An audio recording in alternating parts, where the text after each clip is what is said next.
안녕하세요. 오늘도 사연살롱을 찾아주셔서 감사합니다. 40대가 되는 가정주부입니다. 여러분들은 직업에 대해 어떻게 생각하세요?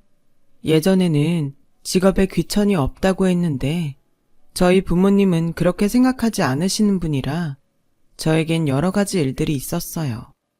저는 딸만 둘이 있는 집에서 태어났어요. 정확히 말해 일란성 여자 쌍둥이로 태어났는데 저는 2분 늦게 태어나 동생의 운명을 갖게 되었어요. 저와 언니는 생긴 건 판에 박은 듯 똑같았지만 성격은 그렇지 않았어요. 언니는 공부도 잘하고 초등학교는 물론이고 고3까지 학기마다 반장과 전교회장을 할 정도로 튀는 사람이었고 저는 그와 반대로 공부보다는 노는 것이 좋아 매일 노느라 선생님께 혼이 나는 그런 쪽으로 튀는 아이였거든요. 그래서 저희 부모님, 특히 저희 엄마는 쌍둥이 자매에게 늘 한결같이 차별을 하셨어요. 아니, 어떻게 같은 배에서 태어났는데 너는 매번 그 모양이야? 네 언니를 봐. 공부도 잘하고 여기저기서 칭찬만 듣고 살잖아. 근데 넌 도대체 왜 그러는 거야? 내가 정말 자식은 딱 한 명만 낳고 살고 싶었는데 넌 태생부터가 내 인생의 걸림돌이다. 지금 다시 떠올려봐도 너무 화가 나네요. 제가 태어나고 싶어서 태어났나요? 그리고 설령 그런 마음이 있었다 하더라도 그런 말을 자식 앞에서 하다니. 아무리 친엄마지만 그렇게 하는 건 아니잖아요. 그래서 한때는 더럽고 치사해서 저도 언니처럼 공부를 좀 해보려고 할 때가 있었어요. 어차피 같은 DNA를 물려받았을 텐데 저라고 못할 거 없다고 생각했었죠. 그런데요, 확실히 공부는 타고나는 무언가가 있는 것 같았어요. 아무리 해도 성적을 떠나 저는 공부에는 영 재미와 소질이 없었거든요. 그래서 저는 당연하겠지만 성적표 나오는 날이 제일 싫었어요. 그날은 틀림없이 엄마에게 차별받고 상처받는 날이니까요. 그런데 왜 그런 말 있잖아요. 때리는 시어머니보다 말리는 시누이가 더 밉다고. 저희 언니가 딱 그런 과였어요. 언니는 어릴 때부터 한결같이 욕심이 많았고 부모님 혹은 모든 어른들의 사랑을 독차지하고 싶어 했어요.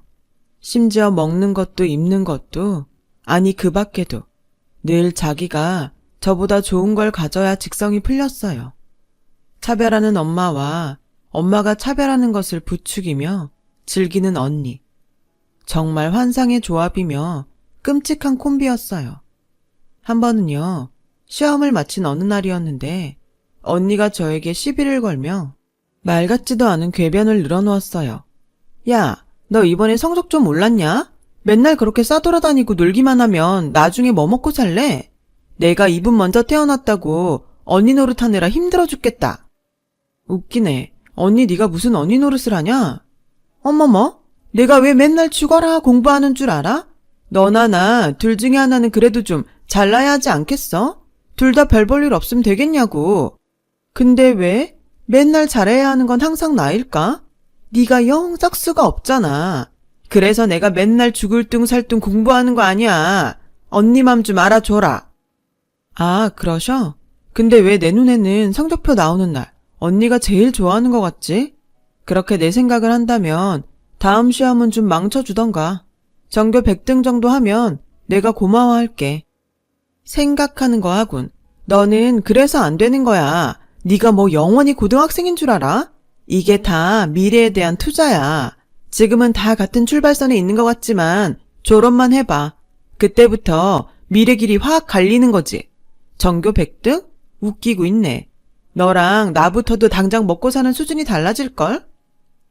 저는 아무리 언니가 맞는 말을 할지라도 늘 언니가 얄미웠어요. 잘난 척하는 것 같아서 재수없었고요. 하지만 언니의 그 말은 묘하게 저를 자극했고 나중에 어른이 돼서도 언니와 비교당하며 차별을 당할 생각을 하니 진심으로 아찔했어요. 그래서 저는 나름 제 미래를 위해 고민하기 시작했죠. 적성에는 맞지 않지만 공부를 했고 언니처럼 우수한 성적은 아닐지라도 고3 막판에는 제 인생 최고의 등수를 따내며 경기도에 있는 4년제 대학에 들어가게 되었는데요. 경기도? 지금 지방대 가면서 대학 등록금을 달라는 거야? 서울도 아닌 그런 학교 가면서 너도 참 염치가 없다. 엄마, 경기도도 지하철 타면 다른 서울에 있는 대학이랑 비슷해. 그냥 한 번쯤은 잘했다고 말해줄 수는 없어? 잘해야 잘했다고 말을 하지. 네 언니를 봐라. 그 어렵다는 서울교대에 떡하니 수석으로 붙었잖아. 네 언니는 장학금 받고 입학을 하는데 넌 지금 그런 학교 가면서 돈을 달라고 하니? 내가 무슨 좋은 소리가 나와? 진짜 해도 해도 너무한다. 무슨 엄마가 그래? 친엄마 맞아? 나도 아니면 좋겠는데 애석하게 맞아. 너랑 네 언니 똑같이 생긴 거 보면 몰라? 아무튼 엄마는 네 언니면 몰라도 네 등록금은 못 줘. 그런 줄 알고 재수해서 서울에 있는 대학을 가던가 네가 벌어서 등록금 내고 그 지방대를 가던가 해. 무슨 이런 억지가 다 있을까요?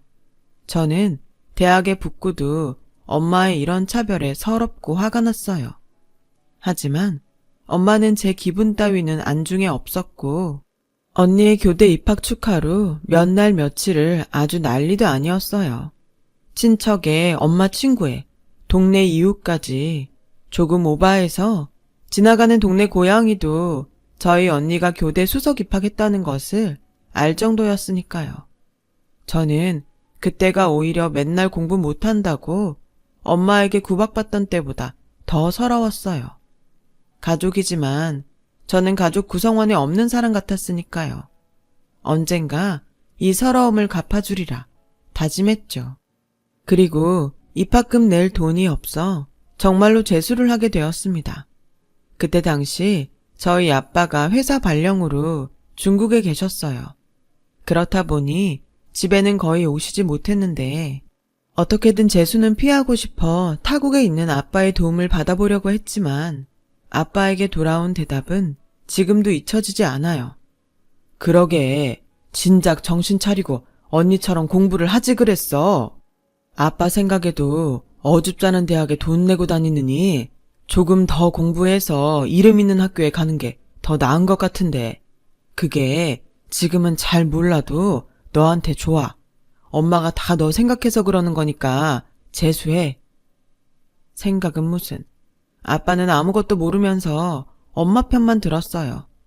저는 그렇게 한 줄기 희망이었던 아빠의 외면으로 철저하게 혼자가 될 수밖에 없었고 그 당시부터는 마음속으로 그래 이렇게 된 거 내가 빨리 돈 벌어서 이 집을 나가고 만다 라는 다짐을 했어요.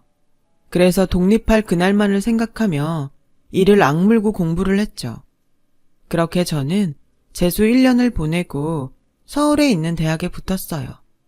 뭐 그렇다고 스카이 대학에 가는 기적은 없었지만 저는 제 스스로가 대견했는데요.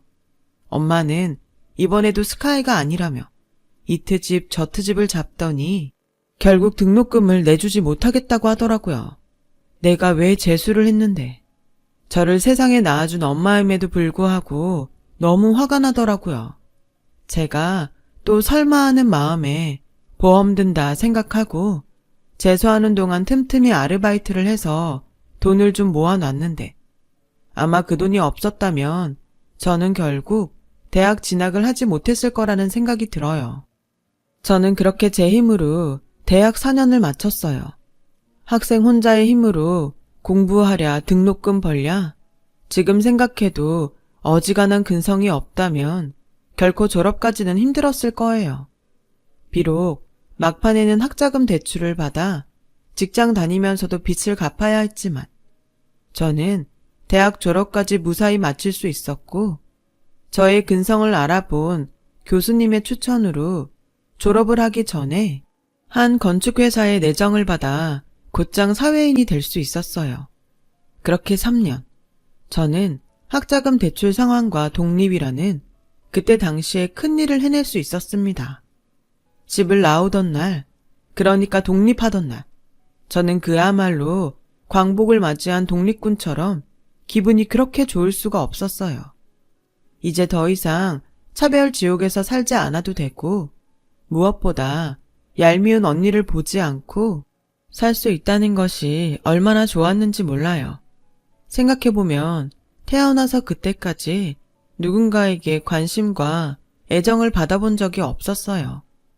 그래서 어른이 되어서도 칭찬과 사랑을 받고 싶어 하는 제 마음속에 덜 자란 아이가 있었어요. 그리고 그 덜 자란 마음은 운명 같은 한 남자를 만나면서 아이가 아닌 어른이 되었는데요. 예상하시겠지만 그 남자는 지금 저의 남편이에요. 저는 다니던 회사에서 협력업체와 일을 하다 남편을 만나게 되었고, 인테리어 기사로 일을 하는 남편에게 그야말로 한눈에 뿅 하고 반해버렸어요. 남편은 대학 졸업도 하지 않고 20살부터 공사판에 구르면서 현장 일이라면 모르는 것이 없는 온갖 자격증과 경험으로 무장한 베테랑인 사람이었어요. 게다가 성격은 무뚝뚝한 편인 것 같았지만 츤데레라고 하던가요? 무심하면서도 세심하게 볼 건 다 보고 티내지 않고 주변 사람을 챙기는데 제 눈엔 그게 참 멋있어 보이더라고요. 그래서 이 남자를 놓치지 말아야겠다는 일념으로 회의를 마친 어느 날 제가 먼저 남편에게 말을 걸었어요. 저기 혹시 시간 괜찮으면 저랑 저녁 드실래요? 저녁이요? 왜 하실 말씀이라도 있으세요? 네, 있어요. 그것도 아주 많이. 알겠습니다. 그럼 이따 저녁 때 다시 올게요. 저는 그렇게 남편과 첫 사적인 자리를 가졌어요. 물론 남편은 사적인 자리라는 것을 모르고 나왔죠. 하지만 곧 제가 앞뒤 보지 않고 그쪽이 마음에 든다고 곧장 고백을 했고, 남편은 얼굴이 빨갛게 달아올라서는 이런 경우가 처음이라며 당황했어요. 무뚝뚝한 사람이 당황하는 얼굴이란.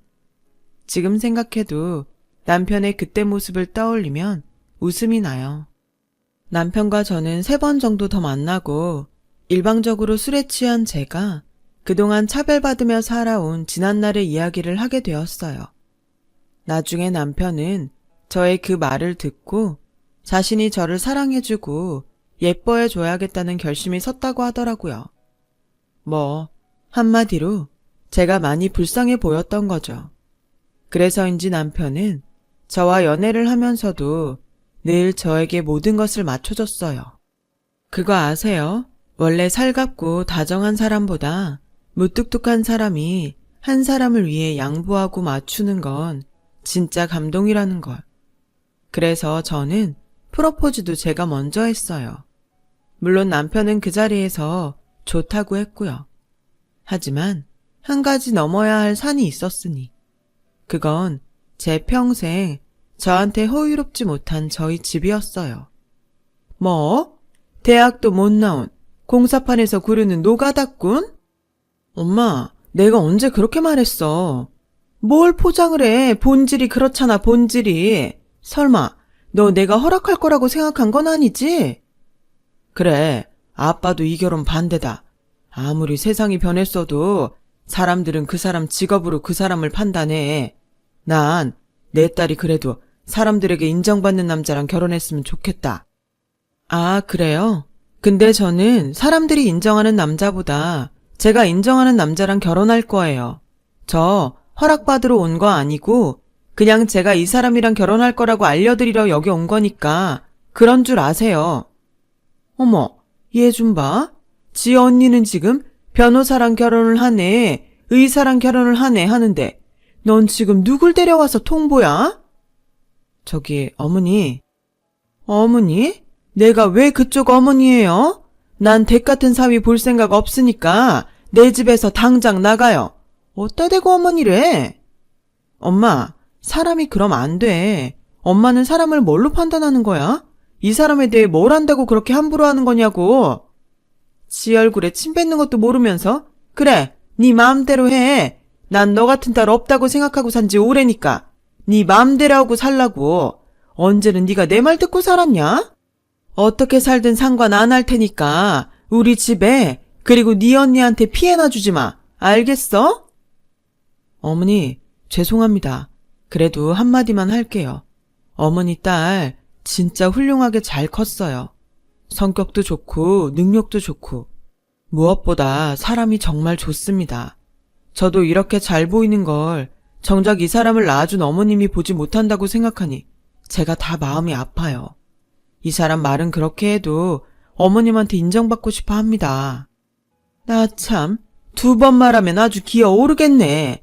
그러니까 인정받고 싶었음 그쪽 같은 남자를 여기 데려오면 안 되는 거라고요. 이젠 좀 내 말이 이해가 가요? 우리 애 그렇게 끔찍히 생각하면 그쪽이 헤어지면 되겠네. 엄마는 내가 본 어른 중에 가장 예의 없는 사람이야. 내가 결혼을 하건 말건 알아서 할 테니까 엄마는 신경 끄고 그 죽고 못 사는 언니랑 잘 살아. 자기 일어나. 나가자 어서. 저는 그렇게 남편을 데리고 나와 자존심도 상하고 남편 보기 부끄러워 한참을 울었어요. 하지만 이 마음 따뜻한 남자는 그런 저를 품에 안고 한참을 괜찮다고 저를 위로하는데 두고 봐. 나 보란듯이 잘 살아서 지금 엄마가 한 말 후회하게 만들 거야. 라고 마음속으로 독을 품었어요. 그렇게 저는 저희 집에서 환영받지 못하는 결혼을 했어요.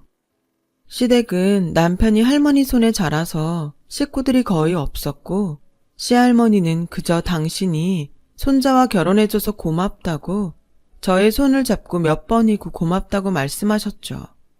그렇게 1년 정도가 흘렀을까요? 남편은 다니던 회사를 나와 독립을 했고 워낙 업계에서 일 잘하기로 소문이 난 사람이라 남편의 사업은 짧은 시간이지만 무섭게 성장했어요. 미리 계약한 것까지 합치면 연 매출이 30억은 넘었으니까요. 그러던 중 저는 잊고 살던 언니에게서 결혼한다는 말을 듣게 되었어요. 언니는 1년 만에 통화하는 동생에게 이렇게 말하더군요. 나 결국 변호사랑 결혼하기로 했어. 의사는 퇴근 시간도 불규칙하고 응급도 많고 영 남편 구실은 못하겠더라고. 아, 그러셔? 무슨 고민을 1년이나 걸려서 하셨대? 근데 나한테 무슨 용건이야? 얘 좀 봐. 왜 이리 삐딱해? 그야 언니가 결혼하는데 동생이 결혼식에 안 올 거야? 언니 너는 내 결혼식에 왔니? 그게 결혼식이니? 그냥 사람들 모아놓고 이야기하는 자리지. 나는 가고 싶었지만 알잖아. 엄마가 한번 마음먹으면 아무리 설득해도 소용없는 거. 근데 네 남편이 하루가 멀다 하고 집에 찾아와서 너 좀 받아달라고 하도 애원하니까 결국 우리 엄마도 1년 만에 꺾이긴 하더라. 그래서 나한테 너 내 결혼식에 와도 된다고 전화래. 뭐? 그게 무슨 소리야? 누가 애원을 해? 어머, 몰랐어? 네 남편 사람 참 음흉하네.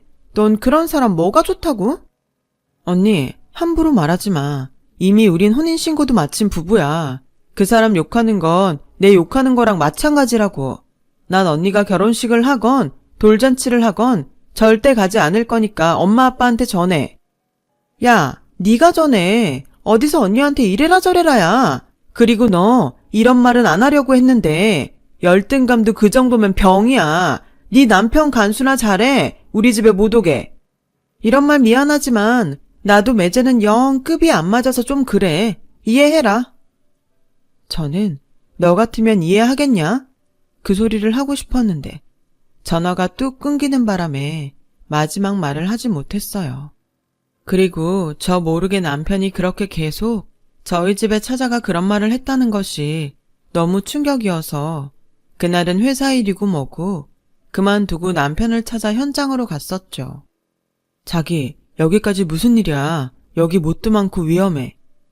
자기는 도대체 왜 나한테 말도 않고 우리 집에 갔어? 그것도 1년 동안이나? 어떻게 알았어?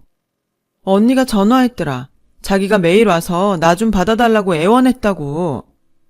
그게 자기가 평생 그게 마음에 있는 것 같아서 내가 마음이 안 좋더라고. 그리고 지금이야 그렇지만 언제까지 가족들이랑 연 끊고 살 수는 없잖아. 자기는 모르겠지만 나는 그것도 나 때문인 것 같아서 싫어. 다 잘 되면 말하려고 했는데. 가만 보면 진짜 미련해. 어차피 우리 인정해줘도 우리 집 사람들 눈에 자기랑 나 성에 안 차.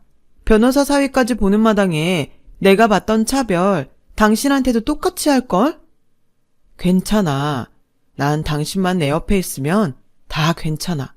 그러니까 앞으로 당신은 무조건 내 뒤에 숨어서 상처받지 말고 내가 해주는 것만 받아. 앞으로 절대 살면서 차별받느라 마음 아픈 일은 없을 거야. 아, 처형 결혼식 한다고 하더라. 나한테 모바일 청첩장 보내줬는데 우리 그날 거기 가서 오랜만에 식구들한테 인사하고 올까? 저는 언니가 모바일 청첩장을 보냈다는 소리에 하마터면 욕을 할 뻔했어요. 사람이 얼마나 염치가 없으면 이런 이중적인 행동을 할 수가 있어요. 그것도 엄마 자궁에서부터 함께한 제 쌍둥이 언니가요. 아무튼 그날 저는 울며 겨자 먹는 심정으로 언니의 결혼식에 참석했어요. 그리고 그날은 엄마 아빠가 하객들 맞이하랴 사돈 신경 쓰랴 정신이 없어서 별 탈 없이 지나갔는데요. 문제는 언니가 신혼여행을 다녀온 후부터 시작됐어요. 어느 정도 예상은 했지만 저희 엄마는 아주 대놓고 변호사 사위와 저희 남편을 먹는 것부터 말투까지 차별했고 결정적인 말로 저의 심기를 건드렸어요. 내가 정말 우리 큰 사위를 생각하면 너무 행복해. 사람이 어쩌면 그렇게 잘났어? 인물도 좋아, 직업도 좋아, 성격도 좋아. 정말 다 가졌잖아.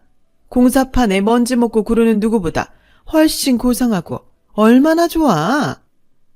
어머님, 감사합니다. 어머님이 좋게 봐주시니까 제가 형님 보기 민망해요. 민망은 무슨, 내가 없는 말 했나 뭐? 그래, 자네 장모가 솔직한 사람이라 그래. 얼마나 좋으면 요즘은 그냥 눈만 뜨면 자네 얘기만 한다니까. 거참 질투나서. 아주 좋아 죽겠다는 단란한 풍경에서 철저하게 무시받고 소외되는 남편을 보니 저는 또다시 피가 거꾸로 솟는 것 같았어요. 아무리 형부를 좋게 봐주려고 해도 사람 됨됨이나 수입은 제 남편이 훨씬 좋아 보였거든요. 그래서 이번에는 절대로 당하지 말자 하는 심정으로 나서려고 하는데 언니가 제 손을 잡았어요. 그냥 오늘은 참아. 너 형부 앞에서 우리 식구 망신 주고 싶어? 언니 남편만 중요해? 난 내 남편이 더 중요해. 잊었어? 네 남편이 자처했잖아. 이왕 잘 지내보자고 노력하는데 너도 협조 좀 해라. 너 그러는 거 네 남편 더 힘들게 하는 거야. 이분 먼저 태어난 것이 언니가 아니라 저였다면 저는 분명 난폭한 언니였을 거예요. 그런데 이런 제 속도 모르고 남편이 저를 보며 괜찮다며 웃고 있는데 정말 미치겠더라고요. 자기야, 그냥 우리 앞으로 여기 다시는 오지 말자. 나 친정 없다고 생각해도 괜찮거든? 나 자기 그렇게 당하고 있는 거 정말 싫어. 누가 당해? 난 괜찮은데. 그리고 멀쩡히 있는 집을 왜 없다고 생각해? 나 같은 사람은 못 가더라도 집이 있었으면 좋겠는데. 가만 보면 저보다 남편이 더 독한 사람임이 분명해요. 도대체 어떤 멘탈을 가지고 있으면 저렇게 끄덕없을 수가 있죠. 하지만 아무리 우직한 남편이라도 저는 더는 용납이 되지 않았어요. 그래서 어떻게 하면 집에 남편의 위신을 좀 세워줄 수 있을까 고민했는데요. 제가 답을 찾기도 전에 새로운 문제가 터지고 말았어요. 평소 저한테는 무슨 일이 있어도 연락하지 않는 엄마였는데 어찌나 다급한지 저에게 전화를 했더라고요. 그리고 다짜고짜 급히 이렇게 말씀하셨어요. 지선아, 큰일 났어. 집이 경매로 넘어가게 생겼다. 지금 니네 아빠는 쓰러졌고 이를 어쩌면 좋니? 경매? 저는 살면서 한 번도 생각하지 않았던 단어에 깜짝 놀랐어요. 그래서 평소 그런 마음은 없었는데 정말 한 걸음에 친정집에 갔고 여기저기 압류딱지에 법원에서 날아온 듯한 서류까지 집이 아수라장이 되었더라고요. 이게 다 무슨 일이야? 그게 네 형부가 로펌에 다녔잖아. 근데 일만 죽어라 하고 돈도 얼마 못 받는 것 같아서 네 아빠가 네 언니 결혼 전에 사무실을 차려준다고 이 집을 담보로 대출을 받았어. 뭐? 근데 왜 이 집이 경매로 넘어가? 언니랑 형부한테는 말했어? 이거 해결할 사람들은 언니랑 형부잖아. 지금 니네 언니네도 난리야. 네 형부가 승소하면 거액을 준다는 소리에 소송 하나를 맡았다가 지는 바람에 이 난리가 난 거야. 들어보니 영 될 것도 아니더만. 그 한심한 놈이 돈에만 눈이 멀어서 덥석 사건을 받은 거지. 그리고 여기저기 지 연줄에 돈 뿌리면서 작업하다가 아주 쫄딱 망했다는 거야.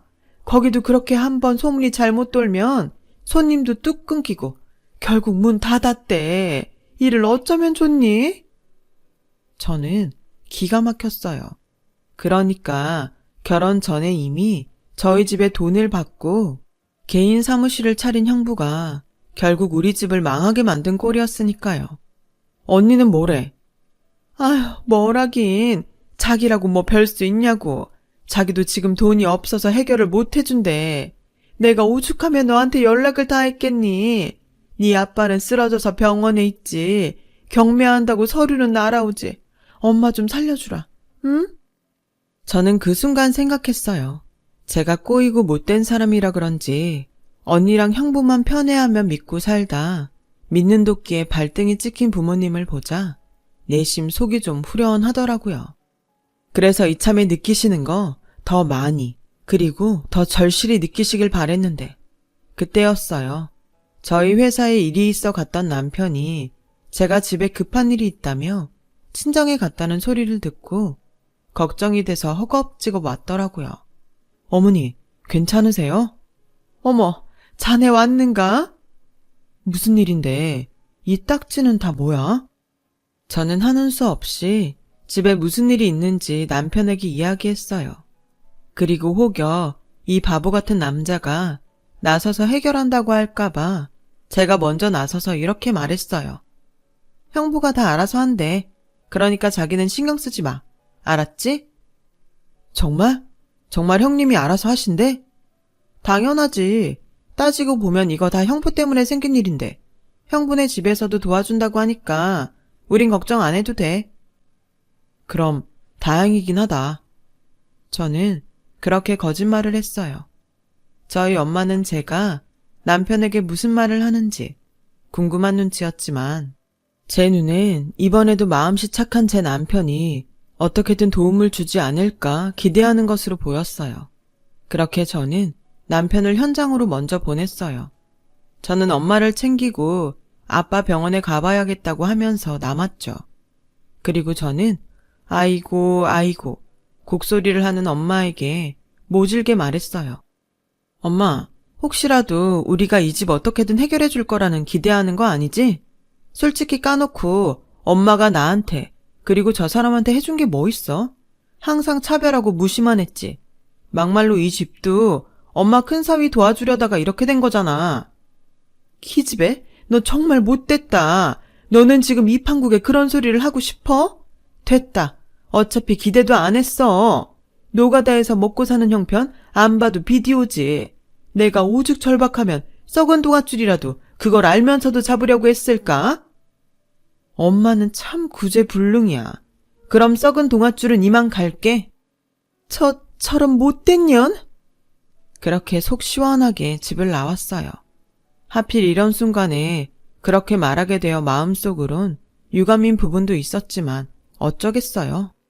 제가 차별받고 커서 그런지 이 정도밖에 되지 않는 것을요. 다 뿌린 대로 걷는 거죠.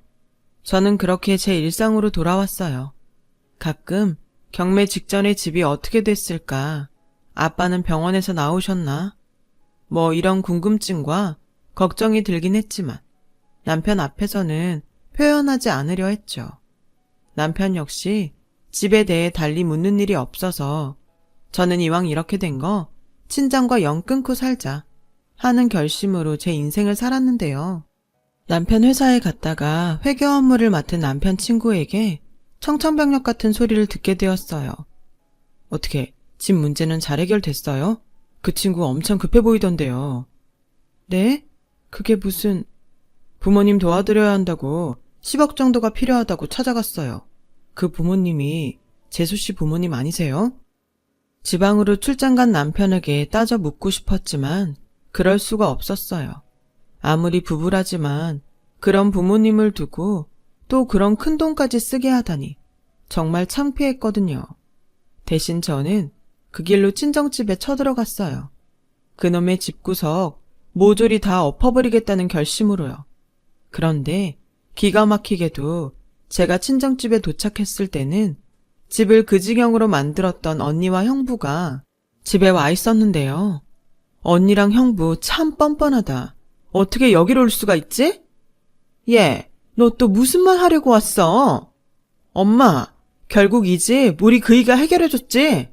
당장 그 돈 토해내. 그 돈이 어떤 돈인 줄 알고. 왜? 어디 사채라도 끌어왔냐? 에휴, 그럼 그렇지. 어디서 그런 큰 돈이 났나 했더니. 엄마, 나 진짜 더는 안 참아. 그 사람이 나 몰래 자기 돈으로 이 집 경매 막아줬나 본데 나 절대 가만 안 있어. 그때였어요. 친구에게 회사에 제가 왔다가 잔뜩 화가 나서 돌아갔다는 말에 남편이 급히 저희 친정으로 왔더라고요. 자기야. 잘 왔네. 어디 입이 있으면 말을 해봐.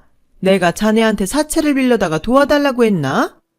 장모님, 아닙니다. 이 사람이 제가 말을 안 해서 화가 나서 그래요. 어머머, 간두커라. 사채 빌리고 집에다가 말도 안 했나? 그럼 내가 고마워할 줄 알았어? 엄마, 누가 이 사람이 사채 빌렸대. 이 사람 돈 잘 벌어. 그 정도 돈은 통장에 얼마든지 있다고. 그런데 난 이 사람 돈 우리 집에 10원 한 장 가는 거 싫거든. 나 그 돈 다 받아낼 거야. 돈도 그렇게 많은데 뭘 받아내? 가족끼리 돕고 살면 좋지. 맞습니다. 돕고 살아야죠. 야, 김우진, 당신 진짜 바보야? 당신이 나 몰래 당신 돈으로 우리 집 살려주면 내가 고맙다고 할 줄 알았어? 아니야. 난 그냥 자기가 끝까지 몰랐음 했어. 내가 돈이 없는 사람도 아닌데 장모님 말대로 가족끼리 돕고 살면 좋잖아. 저희 남편은 제 분에 악을 쓰는 제 손을 꼭 잡아줬어요. 그런데 그 모습을 지켜본 저희 가족들은요. 저희 부부의 대화를 듣고 이제야 남편 벌이가 좋다는 것을 실감했는지 그 자리에서 꿀먹은 벙어리가 됐어요. 그래서 저는 이때가 기회다 싶어 쐐기를 박았답니다. 똑똑히 들어. 내 남편이 사람 좋고 마음 좋고 이렇게 돈까지 잘 버는 사람이야. 그깟 변호사? 웃기고 있네. 나 이제 절대 가만 안 있어. 내 남편은 착한 사람이지만 엄마, 아빠, 딸, 그리고 언니, 네 동생은 그런 사람은 아니라는 거 알지? 이제부터 태도 바꾸고 이 사람한테 잘해줘. 만약 예전처럼 개무시하면 나 돈 얼마를 쓰더라도 이 집 명의 내 남편 앞으로 바꿔놓을 거야. 아니다. 등신같이 사고친 건 형부니까 언니네가 엄마 아빠한테 돈 갚아. 엄마 아빠는 그 돈 내 남편한테 갚고 그럼 되겠네. 제 말에 부모님과 언니 내외는 서로의 시선을 피하며 헛기침만 해댔고 저는 이제 됐으니 그만하라는 남편에게 끌려 그 집을 나왔어요. 그리고 아직 분이 덜 풀려 남편에게 또 뭐라고 하려고 하는데 그 순간 이 남자가 저를 품에 꼭 안고 이렇게 말했어요. 와, 완전 든든해. 내 와이프가 이렇게 멋있는 사람이야? 나 진짜 로또 맞았다. 뭐야 지금? 나는 지금 얼마나 쪽팔린데. 자기야, 난 있잖아. 자기를 만나서 세상을 다 얻었어. 그냥 일하는 거 외엔 재미있는 게 하나도 없던 나한테 자기는 세상에서 제일로 비싸고 제일로 귀한 사람이야. 내가 얼마를 쓰더라도 턱없이 부족할 만큼. 저는 화를 내고 싶었는데 남편의 그 말에 눈물이 터져 나오고 말았어요. 이 무뚝뚝한 사람이 언제 이렇게 다정한 사람이 되었죠.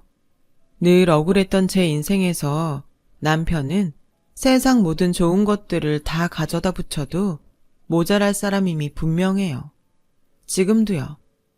그 후 친정 부모님은 제 으름장에 그리고 남편에 대해 제대로 알게 된 후로 남편을 향한 모든 대우들이 180도 바뀌었는데요.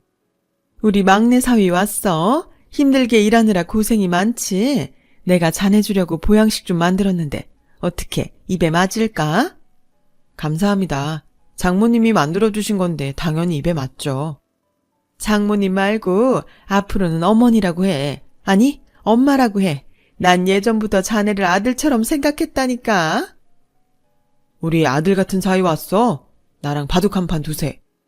사람들이 이렇게 바뀔 수가 있다니. 저는 가식일지언정 저한테 잘해주는 것보다 부모님이 남편에게 잘해주는 모습을 보니 몇 배, 아니 몇십 배가 더 좋았어요. 그리고 언니네는 결국 이혼을 했어요. 차마 그 언니 자존심에 우리 부부에게 굽힐 수가 없는지 그 길로 친정에 발을 뚝 끊었고 이제는 엄마 아빠한테 괘씸한 것이라며 욕을 들어먹고 있네요. 결국 언니와 제 처지가 완전히 바뀐 거예요. 그렇다고 뭐 그게 좋다는 건 아니고요. 엄마 아빠가 무엇 때문에 저와 남편에게 잘하는지 너무나 잘 알아요. 그래서 그걸 이용할 뿐 절대 믿지는 않아요. 저희 남편만 빼고요. 저희 남편은 가식이나 많아 저희 부모님이 아들 챙겨주는 게 너무 좋다고 해요. 부모님의 빈자리가 큰 사람이라 더 그런 것 같았죠. 앞으로 좀 더 대우하라고 하려고요. 저한테 그리고 제 남편한테 그만한 자격은 있잖아요. 제 마음의 깊은 상처를 보듬은 마음 넓은 남편에게 오늘도 고맙고 이 사람을 내일은 더 사랑하며 살아보겠습니다. 지금까지 제 이야기를 들어주셔서 감사합니다. 남이 정해놓은 기준이 아닌 진정한 사랑과 관심으로 가까이 있는 사람을 보며 정말 늘 행복하시고 건강하시길 바랍니다. 여러분, 사연 댓글에 응원과 현명한 조언 부탁드려요. 좋아요와 구독은 저에게 큰 힘이 됩니다. 오늘도 좋은 일 가득하세요.